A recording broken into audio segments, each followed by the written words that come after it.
Hello hi ಎಲ್ಲರಿಗೂ ನಮಸ್ಕಾರ. Prince portal ಚಾನೆಲ್ಗೆ ನಿಮ್ಮೆಲ್ಲರಿಗೂ ಆತ್ಮೀಯವಾಗಿ ಸ್ವಾಗತ ಅಂತ ಹೇಳ್ತಾ, ವೀಕ್ಷಕರೇ ಇವತ್ತಿನ ವಿಡಿಯೋದಲ್ಲಿ ನಮ್ಮ ಕರ್ನಾಟಕ ಸರ್ಕಾರ ವತಿಯಿಂದ ನಮ್ಮ ರಾಜ್ಯದ ಮಹಿಳೆಯರಿಗಾಗಿ ಒಂದು ಅದ್ಭುತವಾದ ಭರ್ಜರಿ ಸ್ಕೀಮ್ ತಂದಿದೆ ವೀಕ್ಷಕರೇ.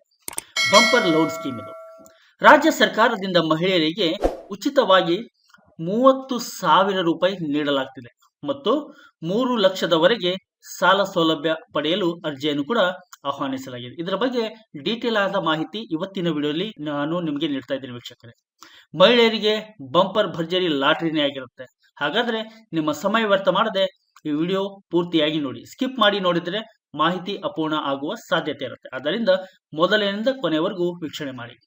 ಪ್ರಿನ್ಸ್ ಪೋರ್ಟಲ್ ಚಾನಲ್ ಇದು ನಿಮ್ಮ ಚಾನಲ್. ಮೊದಲನೇ ಬಾರಿಗೆ ಅಥವಾ ಸಬ್ಸ್ಕ್ರೈಬ್ ಮಾಡದೇ ಇದ್ರೆ ದಯವಿಟ್ಟು ಸಬ್ಸ್ಕ್ರೈಬ್ ಮಾಡ್ಕೊಳ್ಳಿ ಮತ್ತು ಸೈಡಿಗೆ ಬರುವಂತ ಬೆಲ್ ಬಟನ್ ಅನ್ನು ಟಕ್ ಅಂತ ಬಾರಿಸ್ಬಿಡಿ. ಇಷ್ಟು ಮಾಡಿದ್ರೆ ಪ್ರಿನ್ಸ್ ಪೋರ್ಟಲ್ ಚಾನಲ್ ವತಿಯಿಂದ ಬರುವಂತ ಎಲ್ಲ ಅಪ್ಡೇಟ್ಸ್ಗಳು ನಿಮ್ಮ ಮೊಬೈಲ್ ಸ್ಕ್ರೀನ್ ಮೇಲೆ ತಕ್ಷಣ ಬಂದು ರಿಫ್ಲೆಕ್ಟ್ ಆಗುತ್ತೆ. ಅದನ್ನು ಕ್ಲಿಕ್ ಮಾಡಿ ವೀಕ್ಷಣೆ ಮಾಡಬಹುದು ಮತ್ತು ಒಳ್ಳೆ ಇನ್ಫಾರ್ಮೇಶನ್ ಕೂಡ ನೀವು ಪಡ್ಕೋಬಹುದು. ಹಾಗಾದ್ರೆ ನಿಮ್ಮ ಸಮಯ ವ್ಯರ್ಥ ಮಾಡದೆ ಮಾಹಿತಿ ಪ್ರಾರಂಭ ಮಾಡ್ತಾ ಇದ್ದೀನಿ. ವಿಡಿಯೋ ಫಾಲೋ ಮಾಡಿ. ಮತ್ತೊಮ್ಮೆ ವೀಕ್ಷಕರಿಗೆ ಸ್ವಾಗತ ಅಂತ ಹೇಳ್ತಾ, ನಮ್ಮ ಕರ್ನಾಟಕ ಸರ್ಕಾರದಿಂದ ಮಹಿಳಾ ಮತ್ತು ಮಕ್ಕಳ ಅಭಿವೃದ್ಧಿ ಹಾಗೂ ವಿಕಲಚೇತನರ ಮತ್ತು ಹಿರಿಯ ನಾಗರಿಕರ ಸಬಲೀಕರಣ ಇಲಾಖೆ ವತಿಯಿಂದ ಕರ್ನಾಟಕ ರಾಜ್ಯ ಮಹಿಳಾ ಅಭಿವೃದ್ಧಿ ನಿಗಮ ವತಿಯಿಂದ ಇಲ್ಲಿ 2025-26ನೇ ಸಾಲಿನಲ್ಲಿ ನಿಗಮದ ಈ ಕೆಳಕಂಡ ವಿವಿಧ ಯೋಜನೆಗಳಿಗೆ ಅರ್ಜಿ ಆಹ್ವಾನ ಮಾಡಲಾಗಿದೆ. ವೀಕ್ಷಕರೇ, ಇಲ್ಲಿ ಹಲವಾರು ವಿಧದ ಸ್ಕೀಮ್ಗಳಿವೆ. ಒಂದನೇದಾಗಿ ನೋಡೋದಾದ್ರೆ ಉದ್ಯೋಗಿನಿ ಯೋಜನೆ ಅಂತ. ಈ ಉದ್ಯೋಗಿನಿ ಯೋಜನೆ ನಮ್ಮ ಮಹಿಳೆಯರ ಆದಾಯ ಉತ್ಪನ್ನಕರ ಚಟುವಟಿಕೆಗಳಲ್ಲಿ ತೊಡಗಿಸಿಕೊಂಡು ಸ್ವಯಂ ಉದ್ಯೋಗಿಗಳಾಗಲು ಬ್ಯಾಂಕ್ ಮೂಲಕ ಸಾಲ ಮತ್ತು ನಿಗಮದ ಮೂಲಕ ಸಹಾಯಧನ ನೀಡಲಾಗುತ್ತದೆ. ವಯೋಮಿತಿ 18ರಿಂದ 55 ವರ್ಷಗಳು. 18 ಕೆಳಗಡೆ 55ಕ್ಕಿಂತ ಜಾಸ್ತಿ ಇದ್ರೆ ಈ ಯೋಜನೆಗೆ ನೀವು ಅರ್ಹರಾಗುವುದಿಲ್ಲ. ಆದ್ದರಿಂದ 18ರಿಂದ 55 ವರ್ಷ ಆಗಿರಬೇಕು. ಪರಿಶಿಷ್ಟ ಜಾತಿ ಮತ್ತು ಪರಿಶಿಷ್ಟ ಪಂಗಡದ ಫಲಾನುಭವಿಗಳಿಗೆ ಆದಾಯ ಮಿತಿ 2 ಲಕ್ಷ ಇರುತ್ತೆ. ಅಂದ್ರೆ ಅವ್ರ ಇನ್ಕಮು 2 ಲಕ್ಷ ರೂಪಾಯಿ ಇರಬೇಕು. ಮತ್ತೆ ಘಟಕದ ವೆಚ್ಚ ಕನಿಷ್ಠ 1 ಲಕ್ಷದಿಂದ 3 ಲಕ್ಷದವರೆಗೆ ನೀವು ಸ್ಕೀಮ್ ನಲ್ಲಿ ಅಪ್ಲೈ ಮಾಡಬಹುದು. ಈ 1 ಲಕ್ಷದಿಂದ 3 ಲಕ್ಷಕ್ಕೆ 50% ನಿಮಗೆ ಸರ್ಕಾರ ಸಹಾಯಧನ ನೀಡುತ್ತೆ ಮತ್ತು 50% ನೀವು ಬ್ಯಾಂಕ್ ಲೋನ್ ಮಾಡಿಕೊಡ್ಲಾಗತ್ತೆ. ಅಂದ್ರೆ ಉದಾಹರಣೆಗಾಗಿ ನೀವು 1 ಲಕ್ಷ ರೂಪಾಯಿ ತಗೊಂಡ್ರೆ ನಿಮಗೆ 50,000 ರೂಪಾಯಿ ಸರ್ಕಾರ ನೀಡುತ್ತೆ, 50,000 ರೂಪಾಯಿ ಬ್ಯಾಂಕ್ ಲೋನ್ ಆಗುತ್ತೆ. ಸರ್ಕಾರ ಕೂಡ ಇದು ಮಹಿಳಾ ಮತ್ತು ಸಬಲೀಕರಣ ಇಲಾಖೆಯಿಂದ ಅವರೇ ಮಾಡಿಕೊಡ್ತಾರೆ. ಇನ್ನೊಂದು ಅಂದ್ರೆ ಇಲ್ಲಿ 3 ಲಕ್ಷ ರೂಪಾಯಿ ಪಡೆದರೆ ನಿಮಗೆ 1.5 ಲಕ್ಷ ಸಬ್ಸಿಡಿ ಆಗುತ್ತೆ, 1.5 ಲಕ್ಷ ನಿಮಗೆ ಲೋನ್ ಆಗಿ ಮಾಡಿಕೊಡಲಾಗುತ್ತೆ. ಮತ್ತೆ ಸಾಮಾನ್ಯ ವರ್ಗದವರಿಗೆ ಆದಾಯ ಮಿತಿ 1.5 ಲಕ್ಷಗಳು ಇರಬೇಕು. ಘಟಕ ವೆಚ್ಚ ನೋಡೋದಾದ್ರೆ 3 ಲಕ್ಷಗಳು. ನೀವು 3 ಲಕ್ಷಗಳು ಈ ಘಟಕ ವೆಚ್ಚ ಕೂಡ ನೀವು ಅಪ್ಲೈ ಮಾಡಬಹುದು. ಸಹಾಯಧನ ನೋಡೋದಾದ್ರೆ ಇಲ್ಲಿ 30% ಸರ್ಕಾರ ನಿಮಗೆ ಸಹಾಯಧನ ನೀಡುತ್ತೆ. ಅದೇ ರೀತಿ ಎರಡನೇ ಯೋಜನೆ ಅಂದ್ರೆ ಚೇತನ ಯೋಜನೆ. ಇಲ್ಲಿ ದಮನಿತ ಮಹಿಳೆಯರಿಗೆ ಆದಾಯ ಉತ್ಪನ್ನ ಚಟುವಟಿಕೆ ಕೈಗೊಳ್ಳಲು 30,000 ರೂಪಾಯಿ ಪ್ರೋತ್ಸಾಹಧನ ನೀಡಲಾಗುತ್ತೆ. ವಯೋಮಿತಿ 18 ವರ್ಷ ಮೇಲ್ಪಟ್ಟವರಾಗಿರಬೇಕು. ಮೂರನೇ ಯೋಜನೆ ನೋಡೋದಾದ್ರೆ ಧನಶ್ರೀ ಯೋಜನೆ. ಈ ಧನಶ್ರೀ ಯೋಜನೆಯಲ್ಲಿ ಮಹಿಳೆಯರಿಗೆ ಸ್ವಯಂ ಉದ್ಯೋಗ ಕೈಗೊಳ್ಳಲು 30,000 ರೂಪಾಯಿ ಪ್ರೋತ್ಸಾಹಧನ ನೀಡಲಾಗುತ್ತದೆ. ವಯೋಮಿತಿ 18ರಿಂದ 60 ವರ್ಷಗಳು. ಈ ಯೋಜನೆಗೆ ಅರ್ಜಿಯನ್ನು ಸಲ್ಲಿಸಲು ನೀವು ಆನ್ಲೈನ್ ಮತ್ತು ಆಫ್ಲೈನ್ 2 ಮಾದರಿಯಲ್ಲಿ ನೀವು ಸಲ್ಲಿಸಬಹುದು. ಮತ್ತೆ ಇನ್ನೊಂದು ಯೋಜನೆ ಅಂದ್ರೆ ಲಿಂಗಿತ ಅಲ್ಪಸಂಖ್ಯಾತರ ಪುನರ್ವಸತಿ ಯೋಜನೆ. ಆದಾಯ ಉತ್ಪನ್ನ ಚಟುವಟಿಕೆ ಕೈಗೊಳ್ಳಲು 30,000 ರೂಪಾಯಿ ಪ್ರೋತ್ಸಾಹಧನ ನೀಡಲಾಗುತ್ತೆ.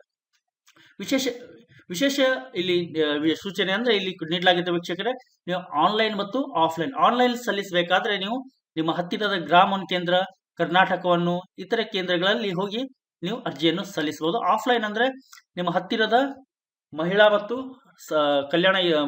ಮತ್ತು ಮಕ್ಕಳ ಕಲ್ಯಾಣ ಇಲಾಖೆ, ಅಭಿವೃದ್ಧಿ ಇಲಾಖೆಯಲ್ಲಿ ಹೋಗಿ ನೀವು ಹಾರ್ಡ್ ಕಾಪಿ ಫಿಲ್ ಮಾಡಿ ಕೂಡ ನೀವು ಸಲ್ಲಿಸಬಹುದು. ಇಲ್ಲಿ ವಿಶೇಷ ಸೂಚನೆಯನ್ನು ನೀಡಲಾಗಿದೆ. ಒಂದೊಂದಾಗಿ ನೋಡೋದಾದ್ರೆ ಅರ್ಜಿದಾರರು ತಮ್ಮ ಬ್ಯಾಂಕ್ ಖಾತೆಗೆ ಆಧಾರ್ ಸೀಡಿಂಗ್ ಮಾಡಿಸಿರಬೇಕು. ಇದು ಬಹಳಷ್ಟು ಇಂಪಾರ್ಟೆಂಟ್. ನಿಮ್ಮ ಆಧಾರ್ ಕಾರ್ಡ್ ಇದ್ರೆ ಅದಕ್ಕೆ ಬ್ಯಾಂಕ್ ಖಾತೆಗೆ ನೀವು ಸೀಡ್ ಮಾಡಿಸ್ಬೇಕು. ಅಂದ್ರೆ NPCI ಅಂತ ಇರುತ್ತೆ, ಅದನ್ನು ಹೋಗಿ ನೀವು ಬ್ಯಾಂಕಿಗೆ ಹೇಳಿದ್ರೆ ಅವರು ಮಾಡಿಕೊಡ್ತಾರೆ.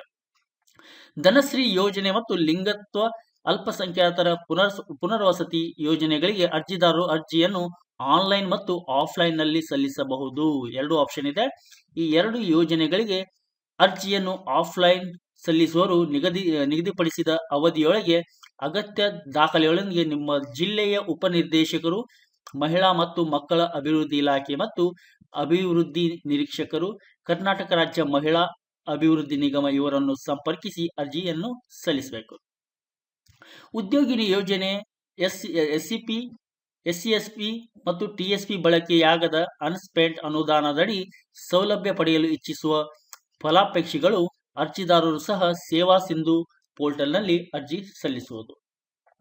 ಮತ್ತೆ ಕರ್ನಾಟಕ ಸರ್ಕಾರದ ವಿವೇಚನಾ ಕೋಟಾ ಮತ್ತು ನಿಗಮದ ವಿವೇಚನಾ ಕೋಟಾದಡಿ ಸೌಲಭ್ಯ ಪಡೆಯಲು ಇಚ್ಛಿಸುವ ಫಲಾಪೇಕ್ಷಿಗಳು ಅರ್ಜಿದಾರರು ಮಾನ್ಯ ಸಚಿವರು ಹಾಗೂ ಮಾನ್ಯ ಶಾಸಕರು, ಕರ್ನಾಟಕ ಸರ್ಕಾರ, ಮಾನ್ಯ ಅಧ್ಯಕ್ಷರು, ಕರ್ನಾಟಕ ರಾಜ್ಯ ಮಹಿಳಾ ಅಭಿವೃದ್ಧಿ ನಿಗಮ ಇವರು ಶಿಫಾರಸು ಪತ್ರ ಪಡೆದು ಸೇವಾ ಸಿಂಧು ಪೋರ್ಟಲ್ ಮತ್ತು ಬಾಪೂಜಿ ಸೇವಾ ಕೇಂದ್ರ, ಗ್ರಾಮ 1, ಬೆಂಗಳೂರು 1, ಕರ್ನಾಟಕ 1 ಕೇಂದ್ರಗಳಲ್ಲಿ ಅರ್ಜಿ ಸಲ್ಲಿಸೋದು. ವೀಕ್ಷಕರೇ, ದಯವಿಟ್ಟು ಈ ವಿಶೇಷ ಸೂಚನೆಯನ್ನು ಗಮನದಲ್ಲಿ ಇಟ್ಟು ನೀವು ಓದ್ಕೋಬೇಕಾಗತ್ತೆ.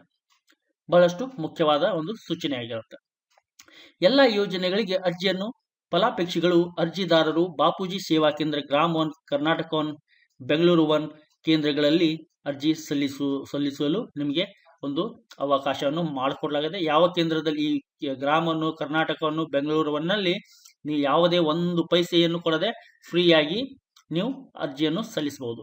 ಏನಾದರೂ ಅವರು ಹಣ ಕೇಳಿದರೆ ನೀವು ಇಲ್ಲಿ ಕಂಪ್ಲೇಂಟ್ ನಂಬರ್ ಇರುತ್ತೆ, ಅಲ್ಲಿ ಹೋಗಿ ನೀವು ಕಂಪ್ಲೇಂಟ್ ಮಾಡಿದ್ರೆ ಈ ಆಕ್ಷನ್ ಅನ್ನು ತಗೋತಾರೆ. ಆದ್ದರಿಂದ ಈ ಕೇಂದ್ರಗಳಲ್ಲಿ ಫ್ರೀಯಾಗಿ ಮಾಡಿಕೊಡಲಾಗುತ್ತೆ. ಈ ಹಿಂದಿನ ಸಾಲುಗಳಲ್ಲಿ ಅರ್ಜಿ ಸಲ್ಲಿಸಿ ಅಂದ್ರೆ ನೀವು ಹಿಂದಿನ ವರ್ಷದಲ್ಲಿ ಏನಾದರೂ ಅಪ್ಲಿಕೇಶನ್ ಹಾಕಿದ್ರೆ ನೀವು ಇನ್ನೊಮ್ಮೆ ಅಪ್ಲಿಕೇಶನ್ ಹಾಕುವ ಅವಶ್ಯಕತೆ ಇರುವುದಿಲ್ಲ. ಮತ್ತು ಇನ್ನೊಂದು ಸ್ಕೀಮ್ ಅನ್ನು ಹೇಳೋದು ಮರೆತು ಬಿಟ್ಟೆ ವೀಕ್ಷಕರೇ, ಮಾಜಿ ದೇವದಾಸಿ ಮಹಿಳೆಯರ ಪುನರ್ವಸತಿ ಯೋಜನೆ ಅಂತ ಇದೆ.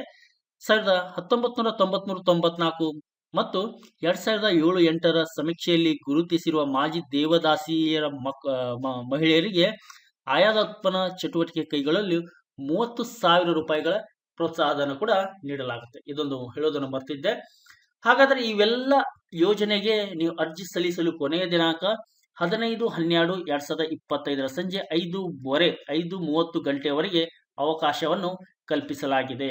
ಮತ್ತು ವೀಕ್ಷಕರೇ, ಹೆಚ್ಚಿನ ಮಾಹಿತಿಗಾಗಿ ಜಿಲ್ಲೆಯ ಉಪನಿರ್ದೇಶಕರು, ಮಹಿಳಾ ಮತ್ತು ಮಕ್ಕಳ ಅಭಿವೃದ್ಧಿ ಇಲಾಖೆ ಹಾಗೂ ಜಿಲ್ಲೆಯ ಅಭಿವೃದ್ಧಿ ನಿರೀಕ್ಷಕರು, ಕರ್ನಾಟಕ ರಾಜ್ಯ ಮಹಿಳಾ ಅಭಿವೃದ್ಧಿ ನಿಗಮ ಅಥವಾ ನಿಗಮದ ವೆಬ್ಸೈಟ್ www.kswdc.karnataka.gov.in ಅನ್ನು ನೀವು ಸಂಪರ್ಕ ಮಾಡಬಹುದು. ಇಷ್ಟು ಹೇಳ್ತಾ ವೀಕ್ಷಕರೇ, ನಾನು ಕೊಟ್ಟಂತಹ ಮಾಹಿತಿ ನಿಮಗೆ ಪರಿಪೂರ್ಣವಾಗಿ ಇಷ್ಟ ಆಗಿದೆ ಅಂತ ಬಯಸ್ತಾ ಇದ್ದೀನಿ. ಇಷ್ಟ ಆದರೆ ದಯವಿಟ್ಟು ಸಬ್ಸ್ಕ್ರೈಬ್ ಮಾಡೋದನ್ನು ಮಾತ್ರ ಮರಿಬೇಡಿ ಮತ್ತು ನಿಮ್ಮ ಬಳಗದಲ್ಲಿ ಶೇರ್ ಮಾಡೋದನ್ನು ಕೂಡ ಮರಿಬೇಡಿ ಅಂತ ಹೇಳ್ತಾ, ಅರ್ಜಿ ಸಲ್ಲಿಸಲು ಕೊನೆಯ ದಿನಾಂಕ ಡಿಸೆಂಬರ್ 15 ಆಗಿರುತ್ತೆ. ಆದ್ದರಿಂದ ತಕ್ಷಣವೇ ಈ ವಿಡಿಯೋ ನೋಡಿದ ತಕ್ಷಣ ಅರ್ಜಿಯನ್ನು ಸಲ್ಲಿಸಿ ಈ ಯೋಜನೆಗಳ ಲಾಭ ಪಡೆಯಿರಿ ಅಂತ ಹೇಳ್ತಾ ಇನ್ನೊಮ್ಮೆ ತಮ್ಮಲ್ಲಿ ರಿಕ್ವೆಸ್ಟ್ ಮಾಡ್ತಾ ಇದ್ದೀನಿ. ವಿಡಿಯೋ ನೋಡಿದ ಸಮಸ್ತ ಕರುನಾಡು ವೀಕ್ಷಕರಿಗೆ ಧನ್ಯವಾದಗಳನ್ನು ಸಲ್ಲಿಸುತ್ತಾ ವಿಡಿಯೋ ವೈಂಡ್ ಅಪ್ ಮಾಡ್ತಾ ಇದ್ದೀನಿ. ಜೈ ಹಿಂದ್, ಜೈ ಕರ್ನಾಟಕ, ಬಾರಿಸು ಕನ್ನಡ ಡಿಂಡಿಮುವ. ನಿಮ್ಮೆಲ್ಲರ ದಿನ ಶುಭವಾಗಲಿ. ನಮಸ್ಕಾರ.